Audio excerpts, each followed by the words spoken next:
नमस्कार दोस्तों, बहुत बहुत स्वागत है आपका रेडिएंट फ्री एजुकेशन में। मध्य प्रदेश पुलिस आरक्षक का जो पिछली बार पेपर हुआ था उसमें जो मैथ्स के क्वेश्चंस पूछे गए थे उनका हमने कलेक्शन किया और बहुत ही बेहतरीन सीरीज़ आपके लिए स्टार्ट की थी हमने। 7 वीडियोस में ऑलरेडी अपलोड कर चुका हूँ उस सीरीज़ में। यह सीरीज़ का 8वां वीडियो है।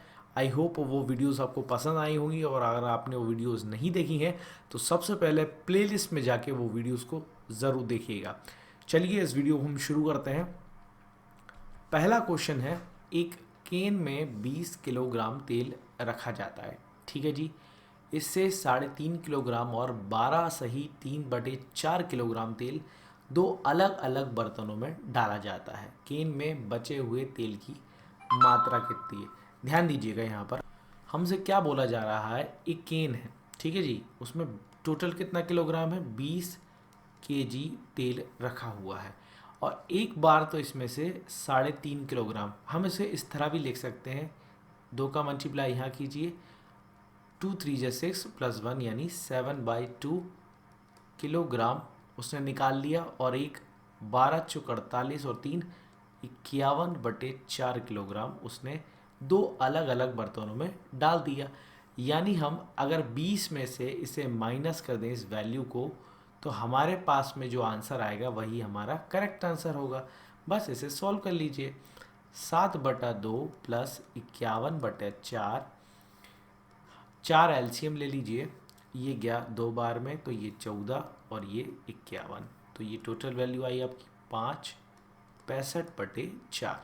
65/4 को आप 20 में से माइनस कर लीजिए। यहाँ कर देता हूँ मैं, 20 माइनस 65/4, 4 यहाँ जाएगा तो ये हो जाएगा 80 माइनस 65/4, यानी कि 15/4 हमारा आंसर हो जाएगा। अगला क्वेश्चन देखते हैं।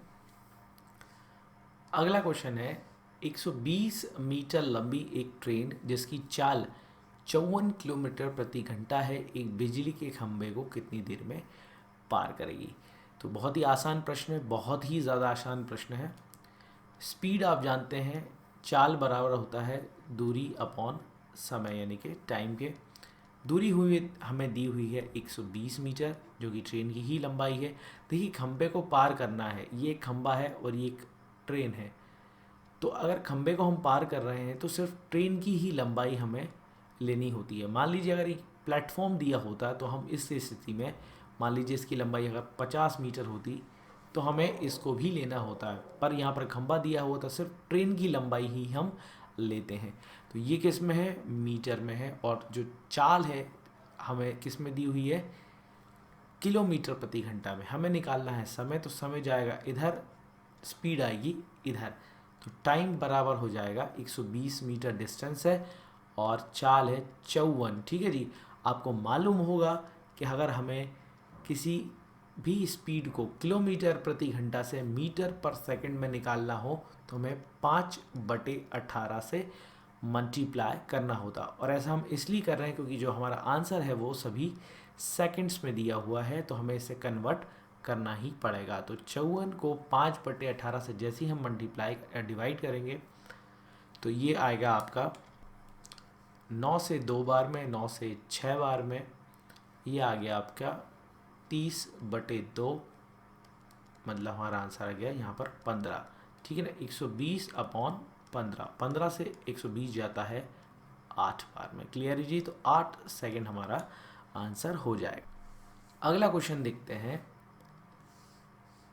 दिया हुआ है, किसी घन के दो योगों का अनुपात 8:13 है, यदि पहला योग 48 है तो दूसरा योग क्या होगा? ये भी बहुत ही सरल है।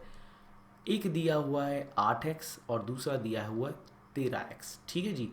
हमें बोला गया है 8x की जो वैल्यू है वो 48 के बराबर है, तो हमें x की वैल्यू निकालनी है। सबसे पहले हम इससे डिवाइड कर देते हैं, तो 8 6 48 आप सभी जानते हैं, x बराबर आ गया 6। हमें निकालना है दूसरा योग, यानी हमें 13x की वैल्यू निकालनी है, तो बस इसमें 13 का मल्टीप्लाई कर दीजिए, आंसर आ जाएगा आपका 126। तो x बराबर 126 हमारा आंसर हो जाएगा। अगला क्वेश्चन देखते हैं। अगला क्वेश्चन है, श्याम को विभिन्न विषयों में 100 में से 65, 67, 76, 82 और 85 अंक प्राप्त हुए हैं, औसत ज्ञात कीजिए। देखिए बहुत ही आसान है, इन सबको जोड़ लीजिए और 1, 2, 3, 4, 5 से डिवाइड कर दीजिए, आपका आंसर आ जाएगा। और जोड़ने में किसी को परेशानी है तो एक बहुत ही बढ़िया तरीका आपको बता रहा हूँ, आप इस तरह से जोड़ें 6, 6, 12, 6, 3, 18, 6, 4, 24 और 6, 5, 30। ठीक है जी, 30। अब आप कहेंगे ये तो 7 लिखा है, तो ध्यान दीजिए 6 से कितना ज़्यादा है, 1, ये 2 ज़्यादा है, 1, 2, 3, 4, 5, 5 और जोड़ दिए, यानी ये हो गया आपका 35। अब चूंकि ये 10 की टर्म में थे तो ये 35 तो होगा नहीं, ये 350 हो जाएगा। अब इन्हें जोड़ लीजिए, 5, 10, 15, 20। ठीक है जी। अब बहुत आराम से जोड़ो, आप सोच रहे होंगे इतना टाइम तो सर आप जोड़ने में लगा रहे हैं, मैं आपको समझा रहा हूँ, इसलिए आप अपने मन में जोड़ेंगे तो बहुत आसानी से जोड़ लेंगे। फिर से करता हूँ या फिर आप डायरेक्ट ही जोड़ देता हूँ। 5 और 7 कितना हुआ आपका 12, 12, 6, 18, 18 और 2 20 और 5, 25। ठीक है जी, तो ये हो गया आपका 5, 7, 375।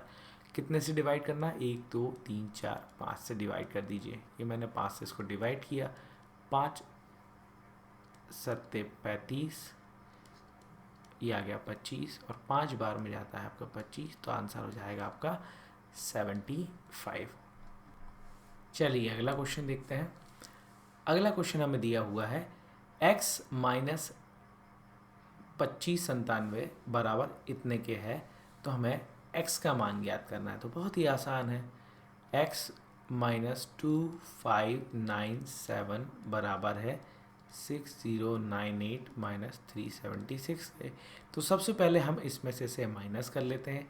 तो ये से ही हम माइनस करेंगे, 8 में से 6 गया बचा 2, 9 में से 7 गया बचा 2 और 10 में से 3 गया बचा 7 और ये हो गया 5 बराबर है x माइनस 2597 के। इसको इधर लेके जाएंगे तो ये प्लस हो जाएगा, 5722 प्लस 2597 ऐड कर लीजिए, 9, 11, ये हो गया 7, 5, 13 और 1 ये हो गया आपका 8, 8, 3, 1, 9 आपका आंसर हो जाएगा। अगला क्वेश्चन है, अब आप सोच रहे होंगे क्या वाकई में ये क्वेश्चन इतने सरल कांस्टेबल में आते हैं? बिल्कुल आते हैं और ये कांस्टेबल के ही पेपर के ही क्वेश्चंस हैं। आप अगर चेक करना चाहते हैं तो 7 तारीख का ये पेपर था पिछली बार का, तो आप चेक कर सकते हैं, उसमें यही क्वेश्चंस आपको एज इट इज़ मिल जाएंगे। चलिए अगला क्वेश्चन देखते हैं। अगला क्वेश्चन है XY, 2XY और 7XY का योग क्या होगा? ये बहुत ही लड्डू क्वेश्चन है, देखिए ध्यान से। XY यानी इसे हम मान लीजिए 1XY, 1 और 2 3 और 3 और 7 इतना होता है 10, 10 XY इसका आंसर हो जाएगा। अगला क्वेश्चन है, धारा की विपरीत दिशा में एक नाव की चाल 6 किलोमीटर प्रति घंटा और धारा की दिशा में चाल 8 किलोमीटर प्रति घंटा है। धारा और स्थिर जल में नाव की गति का अनुपात क्या होगा? देखिए हमें क्या क्या दिया हुआ है, ध्यान दीजिए। धारा की विपरीत दिशा में एक नाव की चाल, मान लीजिए धारा जो नदी बह रही है उसकी जो धारा की स्पीड है वो x है मान लीजिए, और हमारी जो स्पीड है वो y है। चलिए हम उल्टा कर लेते हैं, थोड़ा सा आपको कन्फ्यूजन ना हो। हमारी जो गति है वो मान लेते हैं हम x है, और जो ये किसकी है, व्यक्ति की, ठीक है जी, और y किसकी है, धारा की चाल। तो बोला गया है धारा के विपरीत यानी x माइनस वाई बराबर है आपके 6 किलोमीटर प्रति घंटा के, ठीक है जी। और बोला जा रहा है धारा की दिशा में, धारा की दिशा में दोनों ही स्पीड क्या होती है, जुड़ जाती हैं। तो ये दिया है हमें 8 किलोमीटर प्रति घंटा, ठीक है जी। अब ये अगर किसी को समझ में नहीं आया तो फिर ये थोड़ा सा मैं एक्सप्लेन कर देता हूँ। एक ये नदी बह रही है, मान लीजिए इसकी स्पीड हमने कितनी मानी थी, y मानी थी, और ये एक व्यक्ति है जो कि देखिए ये इस दिशा में जा रही है और ये व्यक्ति जो है वो x स्पीड से इस दिशा में जा रहा है। तो दोनों की स्पीड्स क्या होती हैं, माइनस हो जाती है, जो कि हमने यहाँ पर लिखा है। और मान लीजिए जो ये दूसरा केस है कि धारा तो इस दिशा में जा रही है और व्यक्ति भी इसी दिशा में जा रहा है, तो उस केस में दोनों की जो स्पीड होती है वो जुड़ जाती है। ठीक है, आगे बात करते हैं। धारा और स्थिर जल में नाव की गति का अनुपात हमसे पूछा गया है। तो हमें सबसे पहले x और y की वैल्यू निकालनी होगी। तो वो कैसे निकालेंगे? तो देखिए, बहुत बढ़िया तरीका बता रहा हूँ आपको, बड़ा ध्यान से समझिएगा। ऐसी कंडीशन में जब एक प्लस और एक माइनस दिया होता है, तो पहला वाला आपको अगर निकालना है तो आप इन दोनों को जोड़ दीजिए, ये हो जाएगा आपका 14। इन दोनों को जोड़ दिया और 2 से भाग दे दीजिए, आपका आंसर आ जाएगा, ये आ गया आपका 7। और अगर आपको y निकालना हो, दूसरा वाला पद निकालना हो, तो इसमें से इसको माइनस कर दीजिए। हालांकि हमने उल्टा लिख दिया है, बड़ा वाला पहले लिखना चाहिए, नहीं तो आंसर नेगेटिव में आ जाएगा। तो ये आया आपका 8 में से 6 माइनस किया तो ये आ गया 2, और इसको हम 2 से ही डिवाइड करते हैं तो आंसर आ जाएगा 1। यानी कि रेशो आया है हमारा, किसका किसका निकालना है हमें? धारा का। धारा हमने कितना माना था? y माना था। y की वैल्यू क्या आई है? 1 आई है। तो 1 तो हो गया हमारा धारा, और नाव की गति है कितनी? 7। व्यक्ति मान लीजिए या नाव मान लीजिए, कुछ भी मान लीजिए, तो ये हमारा रेशो निकल के आ जाएगा। ध्यान दीजिएगा, यहाँ पर एक ऑप्शन 7/1 भी दिया हुआ है, तो आपको गलती नहीं करनी है, बड़े ध्यान से प्रश्न को सॉल्व करना है। अगला क्वेश्चन है, 3 क्रमिक सम संख्याओं का योग 264 है, तो श्रृंखला का अंतिम अंक आपको ज्ञात करना है। देखिए, बहुत ही बढ़िया प्रश्न है। इसे आपको इस तरह करना है, मान लीजिए पहली संख्या जो है वो x है, ठीक है जी। तो दूसरी संख्या क्या होगी? सम संख्या क्या होती है आप ऐसे समझें। सबसे पहली सम संख्या क्या है? 2। दूसरी कौन सी होती है? 4। तीसरी कौन सी होती है? 6। तो इनमें दोनों का डिफरेंस क्या आता है? 2। डिफरेंस क्या है? 2। तो बस हम ऐसी ही संख्या लेंगे। मान लीजिए पहली x है, तो दूसरी क्या हो जाएगी? x+2 हो जाएगी, और तीसरी क्या हो जाएगी? x+4 हो जाएगी। ठीक है जी, ये दिया हुआ बराबर 264 के। अब बस इन्हें जोड़ लीजिए, x x x, ये तो हो गया भैया 3x, 2 + 4 ये हो गया 6, बराबर है 264 के।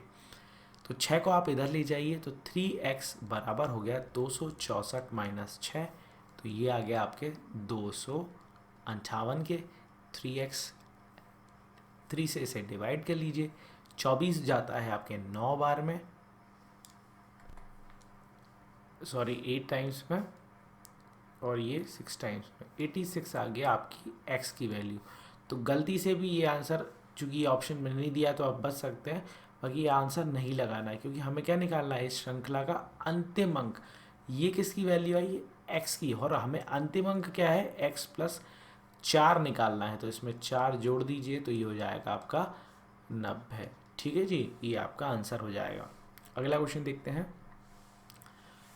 अगला क्वेश्चन है, यदि एक बस के पहिए की त्रिज्या 70 सेंटीमीटर है और इसकी चाल 66 किलोमीटर प्रति घंटा है, तो पहिए का RPM प्रति मिनट घूर्णन आपको बताना है। RPM का मतलब होता है रिवॉल्यूशन पर मिनट, यानी 1 मिनट में कितने इसने चक्कर लगाए। तो देखिए, अगर हम किसी भी पहिए की बात करते हैं, तो पहिए का एक चक्कर क्या होता है? इसकी परिधि के बराबर होता है, यानी कि होता है 2πr के बराबर, इनटू मान लीजिए n उसने चक्कर लगाए हैं, तो ये बराबर हो जाता है उसके RPM के बराबर। ठीक है जी, अब बस वैल्यू पुट कर दीजिए, 2 × 22/7, ये पाई की वैल्यू हो गई। r हमें दिया हुआ है 70 सेंटीमीटर, ठीक है जी, इंटू n कर लीजिए, n चक्कर लगाए हैं क्योंकि हमें निकालना है कितने चक्कर लगाए हैं उसने। ये है 1 सेकेंड जी, ठीक है जी। ये है किसके बराबर?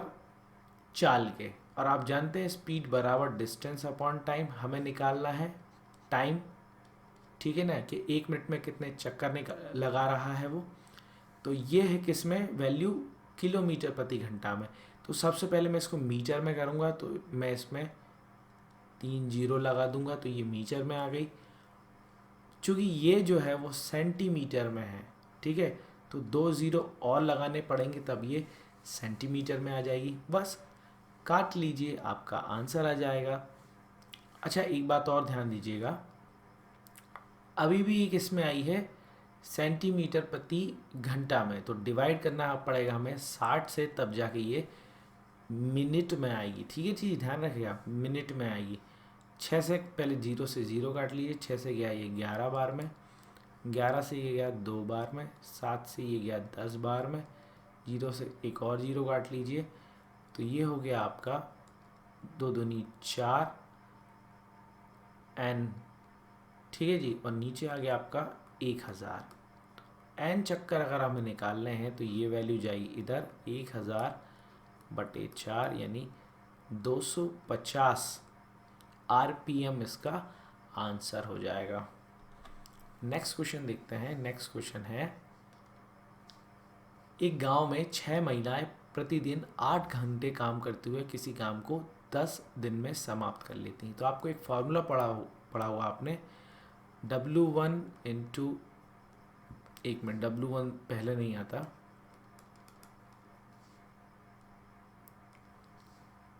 M1 D1 बराबर होता है M2 D2 अपॉन W1 और W2 के। ठीक है जी, बस इसी फॉर्मूले का हमें उपयोग करना है और इस क्वेश्चन का आंसर देना है। तो यहाँ पर दिया हुआ है महिलाएं जो हैं वो 6 दी हुई हैं, दिन हमें 8 घंटे दिए, अगर दिन नहीं दिया है और टाइम भी दिया है, ठीक है जी, तो वो भी हम यहाँ पर लिख लेते हैं, टाइम 1 टाइम 2। तो टाइम दिया है 8 घंटे, कितने दिन दिए हुए हैं, 10 दिन दिए हैं। क्वेश्चन है, यदि 10 महिलाएं प्रतिदिन 6 घंटा काम करें तो काम कितने दिनों में समाप्त होगा। बराबर है आपके 10 गुणा 6 इंटू एक्स, हमारे वो दिन है जो हमें निकालने हैं। 6 से 6 गया, 10 से 10 गया, तो x की जो वैल्यू है वो 8 आ जाएगी। तो 8 दिनों में वो काम समाप्त कर लेंगे। चलिए अगला क्वेश्चन है। अगला क्वेश्चन बड़े ध्यान से पढ़िए। 3 ट्रेनों की गति का अनुपात 20:19:18 है। यदि उनकी गति क्रमशः 18%, 19% और 20% बढ़ा दी जाए तो उनकी गतियों का अनुपात क्या होगा। तो देखिए दिया हुआ है हमें अनुपात ABC का 20:19:18। इसे हमने 18% बढ़ाया तो ये 118% बढ़ गया, ये 119% बढ़ गया, 19% बढ़ाया, और ये बढ़ गया आपका 120%। तो इस तरह के प्रश्नों को सॉल्व करने के लिए आपको सबसे पहले ऑप्शन को देखना चाहिए, क्योंकि अगर आप गधा हमाली करेंगे तो आप बस करते ही रह जाएंगे और आपका सारा टाइम चला जाएगा। सबसे पहले आप ऑप्शंस को देखिए।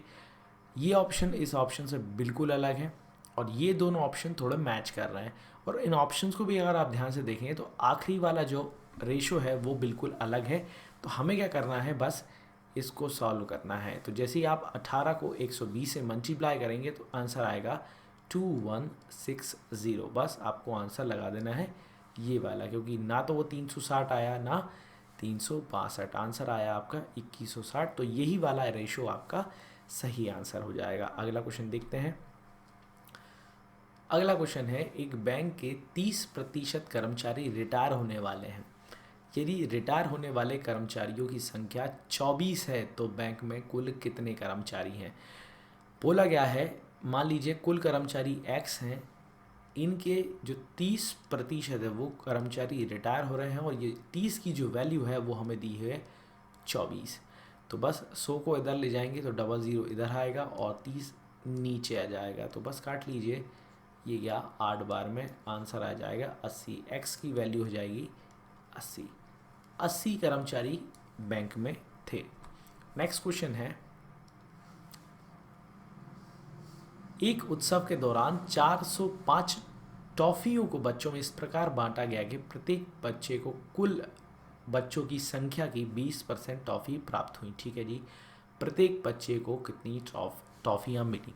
तो सबसे पहले तो हमें इसमें कुल बच्चों की संख्या निकालनी होगी। देखिए टोटल टॉफ़ीज़ कितनी हैं, 405 टॉफ़ी हैं।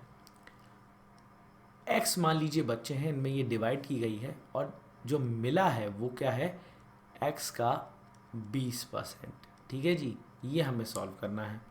तो चलिए काट लेते हैं, 0 से 0 गया, ये 10 इधर गया तो ये हो जाएगा 4050 और x उठकर इधर जाएगा तो ये हो जाएगा एक्स स्क्वायर अपॉन 2 से काट लीजिए, ये हो जाएगा 20 25 बराबर एक्स स्क्वायर के स्क्वायर इस पर चढ़ा दीजिए तो ये हो जाएगा अंडर रूट 20 25 के, और ये आप सभी जानते हैं ये 20 25 होता है 45 का स्क्वायर रूट। ठीक है जी। अब ये वैल्यू किसकी आ गई है, बच्चों की, कि कुल कितने बच्चे हैं और हमें क्या निकालना है, प्रत्येक बच्चे को कितनी टॉफ़ी मिली, जो कि पहले ही दिया हुआ है संख्या के 20% के बराबर, यानी 45 का हमें निकालना है 20%। तो ये गया 1/5 बार में और ये हो जाएगा आपका 9, यानी कि 9 टॉफ़ियाँ प्रत्येक बच्चे को मिली हैं। ठीक है जी। नेक्स्ट क्वेश्चन है, स्टील का एक अलमारी को 3600 रुपये में बेचने पर एक व्यापारी को 10% की हानि होती है। यदि अलमारी को 42-25 रुपये में बेचा जाए तो उसे प्राप्त होने वाला लाभ अथवा हानि बताइए। तो देखिए बहुत ही आसान प्रश्न है। मान लीजिए x रुपये में उसने वो अलमारी को ख़रीदा होगा, ठीक है जी, और बोला है 10% की हानि हुई है, यानी कि जो ये 3600 रुपये है ये x के 90% के बराबर ही तो हुआ, क्योंकि 10% हानि के बाद वो 90% में ही तो बेचा गया होगा। तो चलिए पहले हम x की वैल्यू निकाल लेते हैं। इस ज़ीरो से ये ज़ीरो गया, 9 से ये गया 4 बार में, 1 0 2 0 1 0 ये उठ के जाएगा तो ये हो जाएगा 4000, यानी x की वैल्यू हो गई हमारी 4000, यानी 4000 में उसने खरीदा था। अब क्या बोल रहा है कि 4225 में बेचने पर उसे लाभ होगा या हानि होगा। तो सबसे पहले हम इसको, ये क्या है, हमारा सेलिंग प्राइस है, यानी कि विक्रय मूल्य है, और ये हमारा क्रय मूल्य है। तो प्रॉफिट ही और निकालने के लिए हमें साफ साफ दिख रहा है, कम में ख़रीदा ज़्यादा में बेचा है, तो निश्चित तौर पे हमें लाभ ही हुआ है, और ऑप्शन में भी सारे ही क्या है, लाभ ही हैं। थोड़ा ऑप्शन भी देखते रहा करें आप। तो 4000 में ख़रीदा, 4225 में बेचा, यानी 225 रुपये का उसको लाभ हुआ। परसेंट में निकालने के लिए 100 से मल्टीप्लाई करिए, और हमेशा नीचे क्या आता है, आपका कॉस्ट प्राइस। बस 0 से 0 काट लीजिए और 4 से आप काटेंगे तो ये आ गया 8 बार में, ये आ गया आपका 4 बार में और 5 बार में, यानी 45/8 आपका आंसर हो जाएगा। और आप 45/8 को लिख सकते हैं 5 सही 5/8%, यानी कि आपका ये वाला ऑप्शन सही हो जाएगा। अगला क्वेश्चन है, ध्यान दीजिएगा, बड़ा ही अच्छा क्वेश्चन है। Cube root of this divided by this, मतलब इनका हमें क्यूब रूट निकालना है। अगर आप ध्यान से देखें तो ये क्या है, ए का क्यूब ही तो है, 483 का क्यूब ही तो है ये, और ये क्या है, बी क्यूब, यानी 517 का क्यूब है। इसे डिवाइड किया गया है A square minus A B plus B square के। थोड़ा सा यहाँ लिखता हूँ मैं, ठीक है जी। तो ये है A cube plus B cube divided by A square minus A B plus B square का। अगर आपको मालूम हो तो A cube plus B cube का फॉर्मूला होता है ए प्लस बी ब्रैकेट में A square minus A B plus B square के। तो इन्होंने अब किया क्या है, इसको उठाकर ये लाए हैं इसके नीचे, तो बचा क्या, ए प्लस बी। तो अब आपको करना सिर्फ इतना है, इन दोनों को जोड़ दीजिए, 483 प्लस 517, तो आंसर आ गया हमारा 1000। ठीक है जी। पर 1000 तो ऑप्शन में नहीं है। क्यों नहीं है, कि हमें इनका क्या निकालना है, घन मूल निकालना है, यानी कि 1000 का क्यूब रूट निकालना है। ठीक है जी। तो ये जाएगा आपका 10, तो 10 हमारा आंसर हो जाएगा। व्यापम बड़ा भोला है, 1000 उसने ऑप्शन में ही नहीं रखा, ठीक है जी, नहीं तो बच्चा गलती से 1000 भी लगा सकता था, पर उन्होंने ऑप्शन आपके लिए बहुत अच्छे रखे हैं। भोला सा बच्चा, भोला सा आपका एग्जामिनर, दोनों एक जैसे, आसानी से आप क्वेश्चन को सॉल्व कर सकते थे। चलिए जी अगला क्वेश्चन देखते हैं। चलिए अगला क्वेश्चन है, अहमद ने एक बैंक से 1 लाख रुपए का पर्सनल लोन लिया, ठीक है जी, जिसमें से 20,000 रुपये उसने मकान मालिक को दे दिए, ठीक है जी।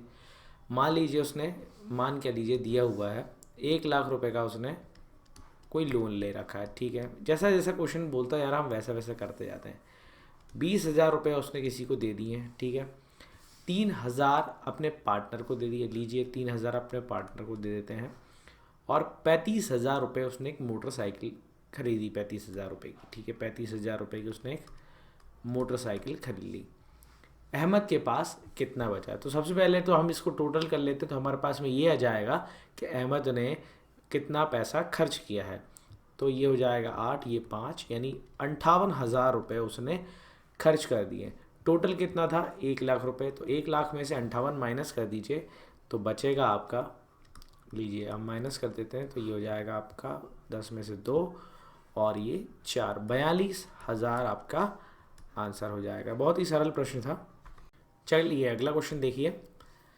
Find the average of even number between 1 and 19। 1 से 19 के बीच सम संख्याओं का औसत ज्ञात कीजिए।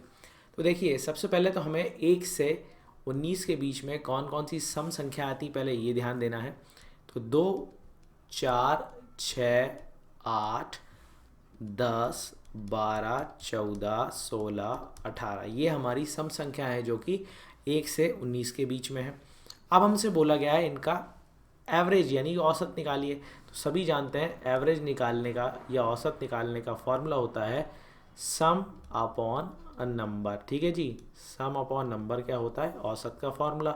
सम यानी होता है आपका योग और नंबर यानी कि संख्या। तो संख्या कितनी है? 1, 2, 3, 4, 5, 6, 7, 8, 9। तो संख्या तो हमारी आ गई 9, बस हमें इन सब का योग निकालना है। तो देखिए सबसे पहले मैं जो आपको एक तरीका बताता हूँ।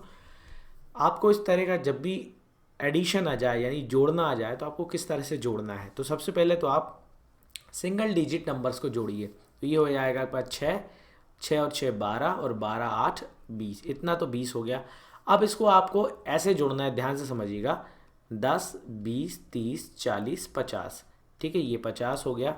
अब यहाँ से जोड़िए 2, 4, 6, 6, 6, 12, 12, 8, 20, ये हो गया 20। तो टोटल कितना आ गया आपका? 90, ठीक है जी। 90 आ गया आपका सम। 9 से काटेंगे ये जाएगा 10 बार में, तो 10 आ गया आपका एवरेज, ठीक है जी। अगला क्वेश्चन देखते हैं। अगला क्वेश्चन है फाइंड द एवरेज। यहाँ भी आपको एवरेज निकालना है। तो वही तरीका जो मैंने आपको थोड़ी देर पहले बताया।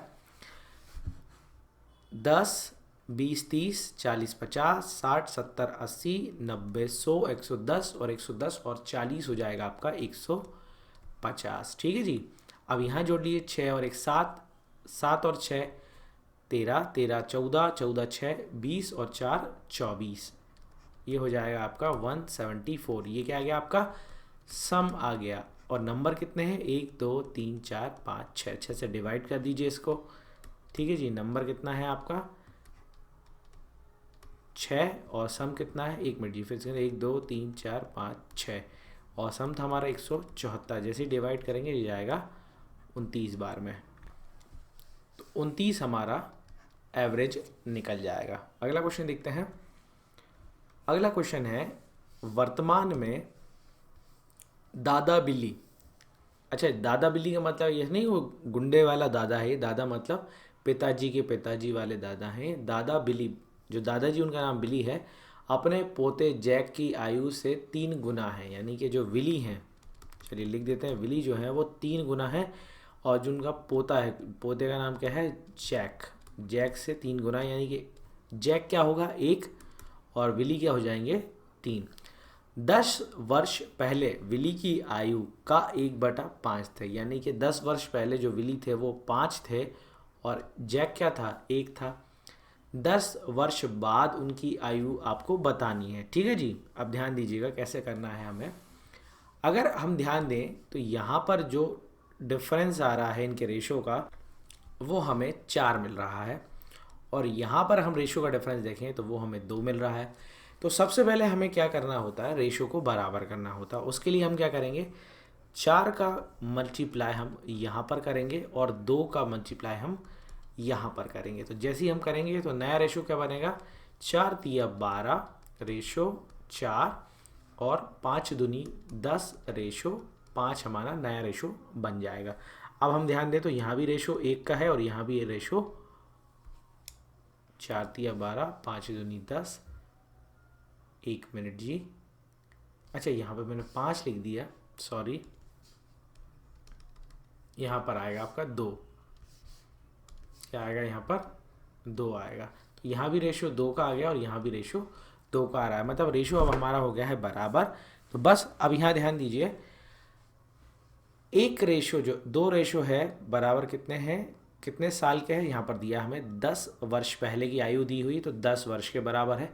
तो एक रेशो बराबर हो जाएगा हमारे 5 के। बस इसका मल्टीप्लिकेशन आप यहाँ कर दीजिए, यहाँ लिख देता हूँ मैं अलग से, 12 × 5, ये आ गया एक व्यक्ति 60 साल का। और यहाँ करेंगे तो 4 पंजे 20, एक व्यक्ति आ गया जो कि विली है वो 60 साल का, और जो जैक है वो 20 साल की इसकी वर्तमान आयु आ गई है। पर हमसे पूछा गया है 10 वर्ष बाद की आयु, तो इसमें 10 और ऐड कर दीजिए, तो ये हो जाएगा 70 के और ये हो जाएंगे आपके 30 के। ठीक है जी, तो विली की आयु कितनी हो गई हमारी 70 और जैक की 30। ऑप्शन हमारा थर्ड सही हो जाएगा। ठीक है, 30 और 70 आपका आंसर हो जाएगा। नेक्स्ट क्वेश्चन देखिएगा। नेक्स्ट क्वेश्चन है, दो संख्याओं का अंतर 393 है, जबकि बड़ी संख्या को छोटी संख्या से भाग दिया जाता है तो भागफल 2 शेषफल 50 आता है, छोटी संख्या कौन सी है। ये बोला गया है x जो कि बड़ी संख्या है माइनस y बराबर दिया है हमें 393 के। अब क्या बोला है कि बड़ी संख्या हमने मानी थी x, जब इसको y से डिवाइड किया जाता है तो जो शेषफल है वो 50 आता है और भागफल है जो वो 2 आता है। तो एक फॉर्मूला होता है, आप सभी जानते हैं, भाज्य बराबर होता है भाजक गुणा भागफल प्लस शेषफल के। तो x की जो वैल्यू है यहाँ पर निकल के आएगी, भाजक क्या है y, भागफल क्या है हमारा 2 है और शेषफल कितना है 50 है। तो x बराबर हो जाएगा 2y प्लस 50 के। बस इस वैल्यू को यहाँ पर पुट कर दीजिए, 2y प्लस 50 माइनस y बराबर 393 के है।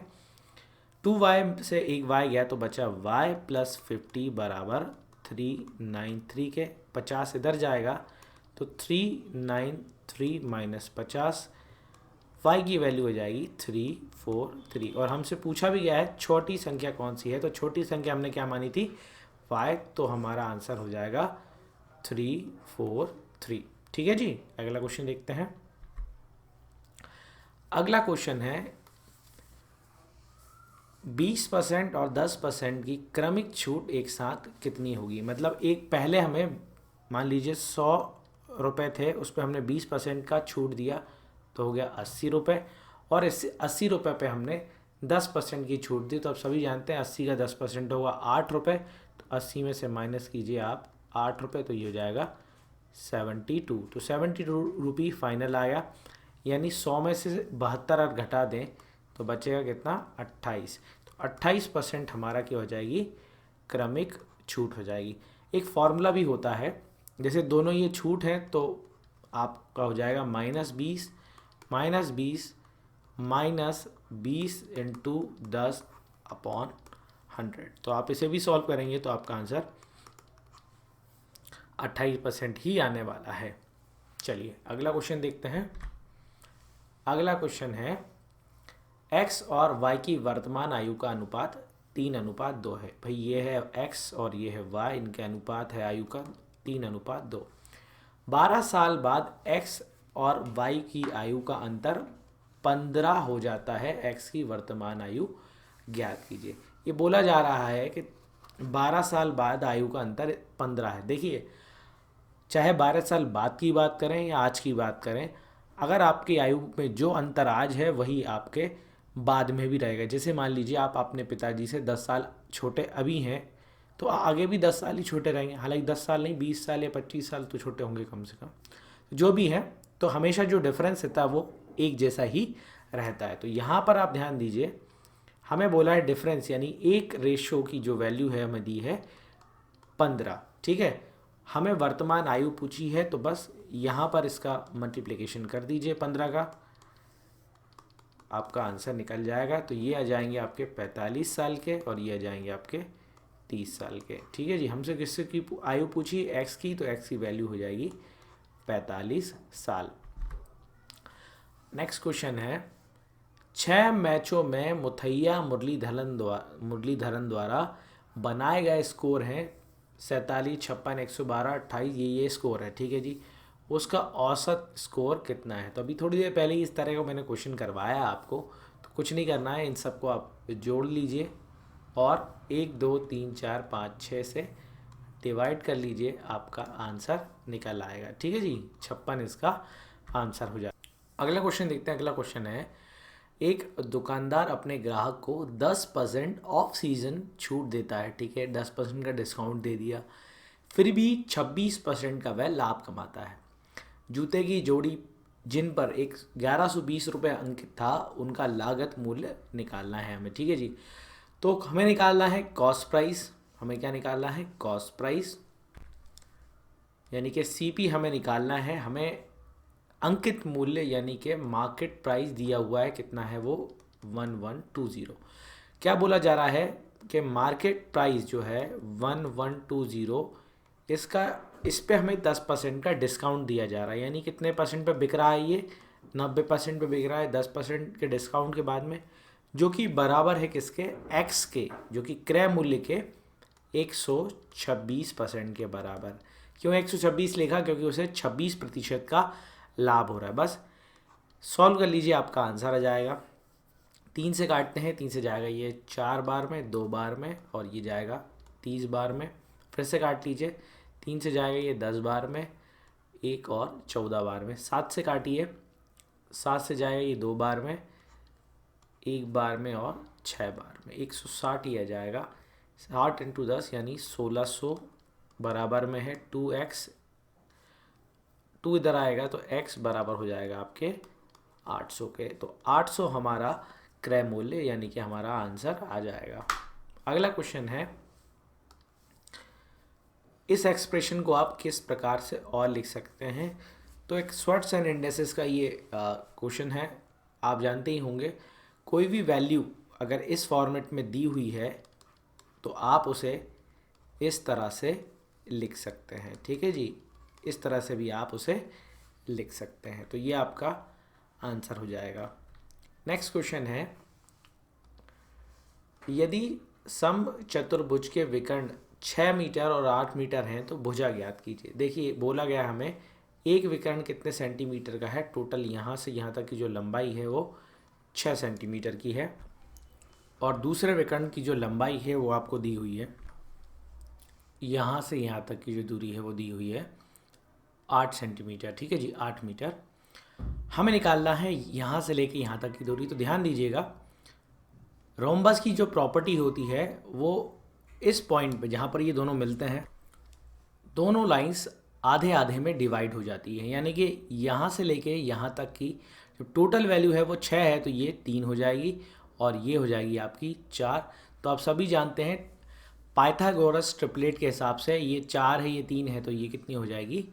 5 आपका आंसर हो जाएगा। और अगर आपको नहीं निकालना आता है तो मैं बता देता हूँ, 4 का स्क्वायर प्लस 3 का स्क्वायर बराबर हो जाएगा, इस वैल्यू को हम मान लीजिए x मान लें तो x स्क्वायर के। ठीक है, तो ये हो जाएगा 16 और ये 9 बराबर x स्क्वायर के। ये हो जाएगा आपके 25 के बराबर x स्क्वायर के। स्क्वायर दोनों तरफ करेंगे तो ये हो जाएगा आपका √25 बराबर x, और x की जो वैल्यू हमारी 5 निकल के आ जाएगी। तो इस तरह भी आप इसे निकाल सकते थे। बाकी मेरे हिसाब से आपको ट्रिपलेट याद होना चाहिए, तभी आप फास्ट कैलकुलेट। अगला क्वेश्चन देखते हैं। अगला क्वेश्चन है, एक 64 मीटर स्क्वायर क्षेत्रफल के वर्ग आंगन के आवरण के लिए 20 सेंटीमीटर के आकार के वर्ग खपरेल की आवश्यकता है। आवश्यक संख्या क्या है? ठीक है जी, ये हमें क्वेश्चन निकालना है। करना ये है कि एक स्क्वायर यानी कि वर्ग आकार का एक आपको यार्ड दिया, यानी ये मैदान दिया है या एक आंगन दिया है, इसमें हमें खपरे बिछाने हैं जो कि हैं 20-20 सेंटीमीटर के। तो इस तरह के प्रश्नों को करने के लिए आपको कुछ नहीं करना है। सबसे पहले हम यहाँ पर लिखेंगे एरिया ऑफ यार्ड, ठीक है ना, यानी कि मैदान का जो एरिया है वो, और नीचे एरिया ऑफ टाइल, ठीक है जी। बस आपका आंसर निकल जाएगा। तो एरिया ऑफ यार्ड हमें दिया है 64 मीटर स्क्वायर, और ये हमें दिया है 20 सेंटीमीटर की एक टाइल है, यानी कि एक साइड हमें दी है 20 की, तो दूसरी भी कितनी हो जाएगी 20 की। और एरिया क्या होता है ए स्क्वायर, यानी कि साइड का स्क्वायर, तो ये हो जाएगा 20 गुणा 20 सेंटीमीटर स्क्वायर के।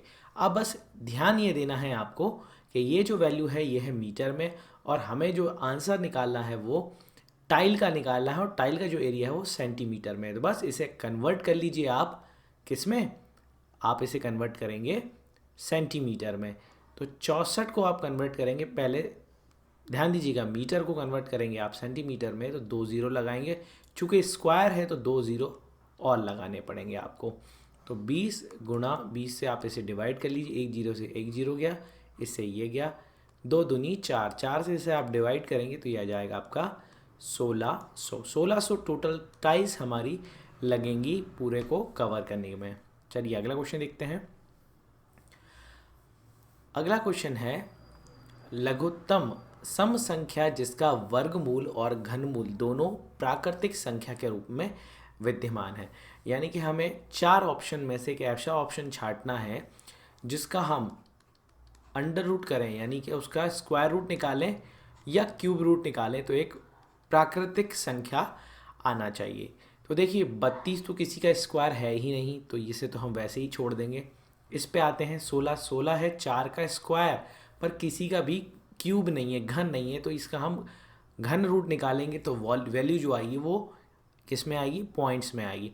8 घन तो है 2 का, पर किसी का भी स्क्वायर नहीं है, तब भी वैल्यू हमारी पॉइंट में आएगी। अब 64 की बात करें हम, तो जैसे ही हम 64 को दोनों को जगह रख के बताते हैं आपको, तो जैसे ही यहाँ पर रखेंगे तो ये आ गया आंसर आपका 8, क्योंकि 8 का स्क्वायर होता है 64। और क्यूब की बात करें तो ये हो जाएगा आपका 4 का क्यूब, क्योंकि 4 इंटू 4 इंटू 4 बराबर 64 होता है। तो 64 हमारा आंसर हो जाएगा, जो कि एक प्राकृतिक संख्या देगा जब उसका घनमूल और घन स्क्वायर निकाला जाएगा। ठीक है जी।